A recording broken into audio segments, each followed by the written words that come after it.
Clean nyonyangu hapa juu. Naam. Mie kama rais wa Tanzania Suluhu Hassan I've decided that from now on Tanzania tuongea Kiingereza. Nimetazama kwenye sura kitabu yani FB, Facebook na ndani ya Nyotagram yani Instagram jinsi Wakenya wanatuvizalilisha na kusema kuwa hatujui Kiingereza. Mmoja wao mpaka alithubutu kunitexti kwenye nini juu yani WhatsApp na kunitumia picha ya kiboko. Kiboko kwa Kiingereza itaje?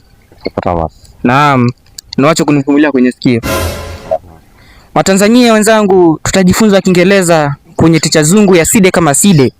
Kuanzia mtu siku yani Monday mpaka karanga siku yani Friday, kuanzia saa 2 mpaka saa 8 jioni.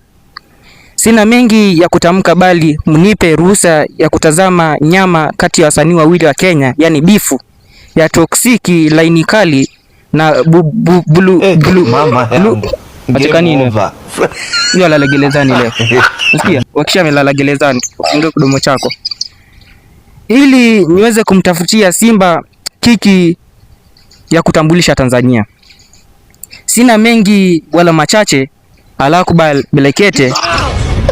Naam. Sadakta. Huyu umekegelezani. Sikia? Makofi kwangu.